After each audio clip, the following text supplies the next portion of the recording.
Hello everybody, it's Papa Nash. How are you? I'm outdoors. It's a very cold winter's evening.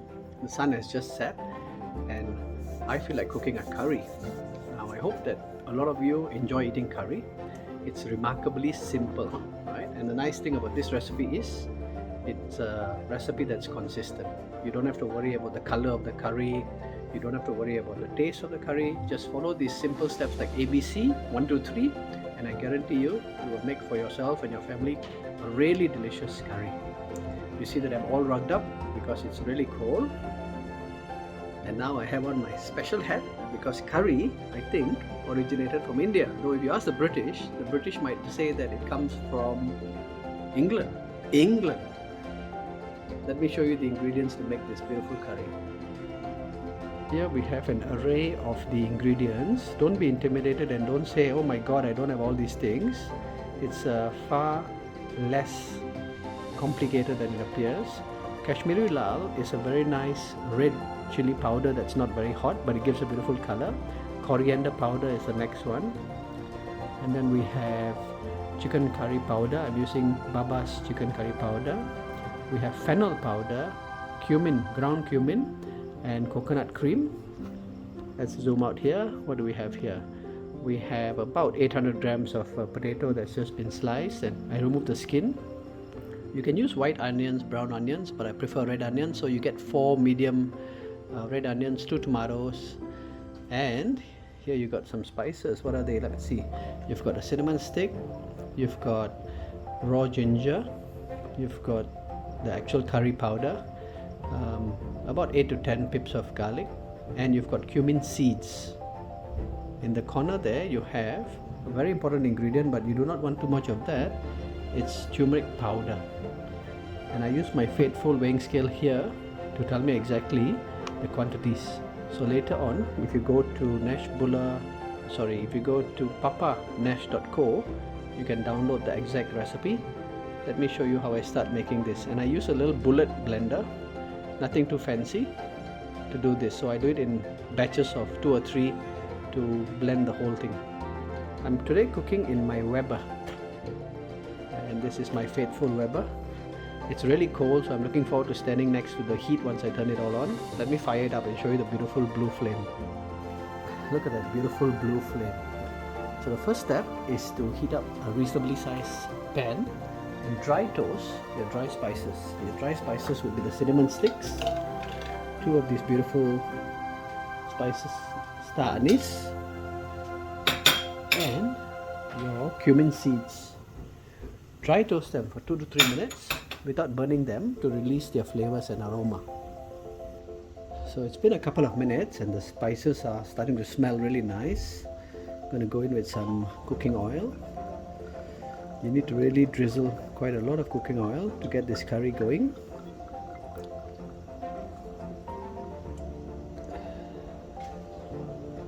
About to blend all the ingredients to make the spice mixture. Hello everybody, this is Papa Nash, and I'm about to show you how I use the blender or the food processor to blend all these beautiful ingredients. So we've got this additional ingredient, which is serai or lemongrass. Just use the white portion of the lemongrass, and we've got all the other ingredients that I mentioned in the recipe. They're going to go into the processor to be blitzed, and that mixture is going to be put into the pan.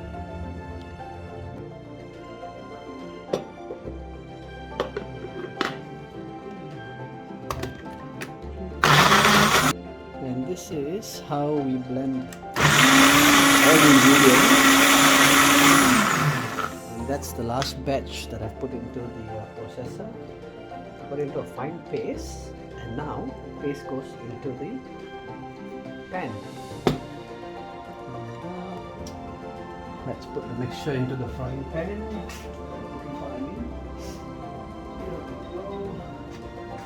There we go. So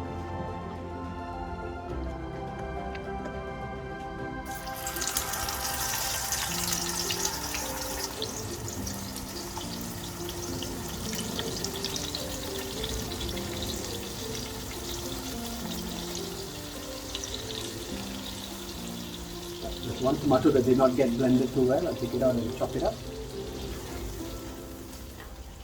Have a look at that. Oh. And now the magic starts. Let it start cooking, and I'm not even going to add the curry powder for about 5 minutes. I just want to let this mixture heat up and lose some of the water content, and then I add in the other spices. Now that this mixture has been cooking for a few minutes, it's time to add in the curry powder. So I'm using Baba's chicken curry powder, or they call it Baba's meat curry powder. I'll show a picture of the packet in the description, or you can get it from the website.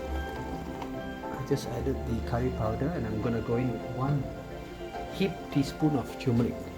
Just 1 heaped teaspoon of turmeric. You don't want too much turmeric because that will affect the color and also the taste of your curry. I'm a left-hander, but I'm going to do this with my right hand because the camera is on my left and I'm using 0 persons to help me. This is me, myself and I cooking you this amazing Malaysian chicken curry. It's starting to smell quite amazing. I have it on full whack. As long as you're here to stir it once in a while, don't worry about burning. Let it go. It will have a life of its own. Just let it bubble away happily. Lots of processes are happening in there as we speak. And while the curry powder has just gone in and it's starting to smell amazing and bubble, I'm going to go in with a few more spices. Here they are. What you see before you is 1 teaspoon of fennel, 2 teaspoons of coriander ground powder, 2 teaspoons of cumin ground powder, and 1 teaspoon of Kashmiri lal chili powder. So I just added those 4 items and I'm going to mix them in. At this stage you can see the mixture becoming a bit dry, and you need to add in more of your vegetable oil. Malaysian curries generally have quite a lot of vegetable oil in them, and I've asked my mother-in-law, and she's always correcting me for not putting enough oil. And that's what it looks like when you've added the extra oil and all the other spice ingredients, and the heat's still on high. You notice it's not spitting or spluttering because all the water has come out of the mixture. Now it's a matter of cooking this until you see what I'm already seeing. The oil is coming around the sides, which tells you we're quite near the end of preparing the curry base. The curry base is the spice mixture. It must be cooked well through. For the curry to be tasty, you must cook your mixture until all the raw taste of the ingredients is gone. An interesting note to add in here is that this amount of spice paste can easily cook at least 3 kilograms of meat, chicken meat. The only thing I want to add before you decide whether you're going to use all of it are the curry leaves, which I'm going to go and pluck from my garden. So I just went to the garden and I just plucked 2 stalks of curry leaves. They go in just like that.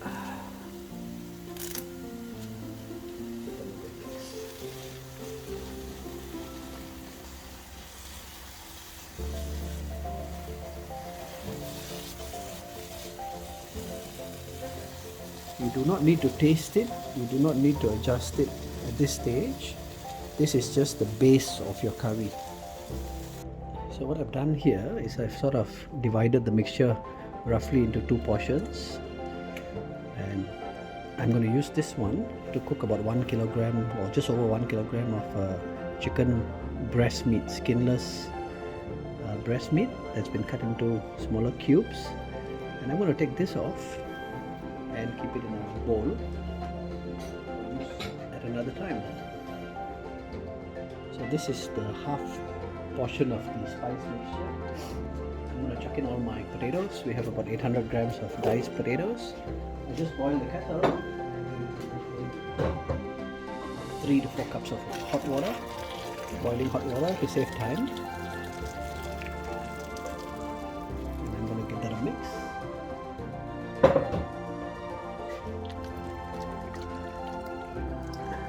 Different people like their curry with different consistencies. So a lot of the paste is still at the bottom, and you've got to mix it through. Turn up the heat and the water will evaporate. I'm going to put this on high heat so it will thicken up again. If you want more If you want a thicker curry, of course use less water. I think I'm going to add back a little bit of the spice paste because this is a little bit more dilute than what I'm used to. So putting the heat on whack, full whack, and that was a curry paste I took out earlier. Putting a little bit more back in, and I'm going to add 2 teaspoons of salt because I've not added any salt. I'm just going to add 2 teaspoons of salt, and I'm going to let this boil for about 10 minutes to soften up the potatoes before I put in the chicken. So it started to boil, and the volume of the liquid is reducing nicely.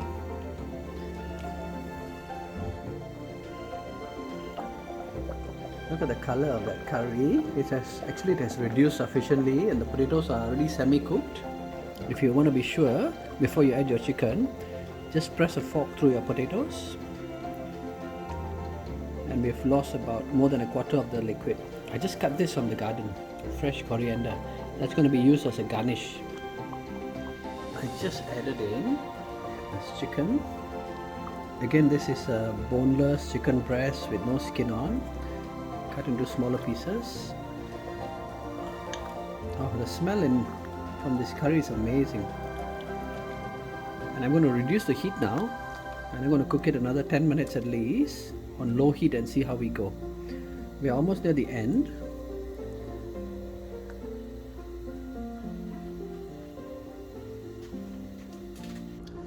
And one of the last ingredients is our coconut milk. So I'm just using a small tin of coconut cream. You can use coconut milk or coconut cream. And here we have another master chef coming to add her secret ingredient. Hello, she came in quietly, and right at the end she likes to do this, right? She brings in her soya sauce and she adds in, where's the secret ingredient? Can we see it? Yeah, soya sauce. And she adds in 1 round, 2 rounds of soy sauce. It always enhances the flavor, so I'm not complaining. And gentlemen, your chicken curry is done. All that's required to do at this stage is to cut in some coriander leaves as a garnish. Look at that beautiful color. The meat will be tender and succulent and juicy. The flavors are incredible, astonishing, amazing. And the combination of the potatoes and the chicken makes this a hearty and wholesome meal. You have been cooking with Papa Nash, and thank you for joining me on this journey where we try and make cooking simple. This honestly is a reliable, consistent recipe I got from a dear friend in Perth, Ranjeet, and I've made it countless times. My version is very mild. If you like it spicier, instead of 1 spoon of chili powder, you can add 2 or 3. Thank you.